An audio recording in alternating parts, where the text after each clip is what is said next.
السلام علیکم ورحمۃ اللہ وبرکاتہ۔ ناظرین، ہم لوگ آج جو صورتحال دیکھ رہے ہیں اس کی پیش گوئی رسول اللہ صلی اللہ علیہ وسلم نے پہلے کر دی تھی کہ ایک زمانہ ایسا بھی آئے گا کہ مسلمانوں کو ایمان پر رہنا بڑا مشکل ہوگا۔ حضرت انس رضی اللہ عنہ کی روایت ہے کہ رسول اللہ صلی اللہ علیہ وسلم نے ارشاد فرمایا، مسلمانوں پر ایسا زمانہ آئے گا کہ ان میں اپنے دین پر جمے رہنے والا انگارے کو پکڑنے والے کی طرح پریشان ہوگا۔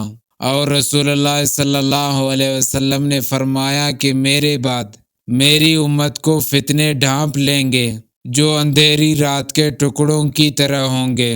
آدمی اس میں صبح مومن تو شام کو کافر ہوگا، اور شام کو مومن ہوگا تو صبح کافر۔ کچھ اپنے دین کو دنیا کے چند ٹکوں کی خاطر فروخت کر دیں گے۔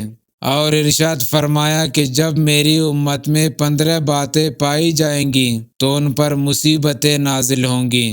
جب مال غنیمت کو ذاتی دولت سمجھا جائے گا، امانت غنیمت سمجھی جائے گی، زکوٰۃ کو تاوان سمجھا جائے گا، آدمی بیوی کی اطاعت کرے گا، ماں کی نافرمانی کرے گا، دوستوں سے حسن سلوک اور باپ سے بے وفائی کرے گا، مساجد میں بلند آواز سے باتیں کرنے لگیں گے، قوم کا رذیل شخص قوم کا سردار ہوگا۔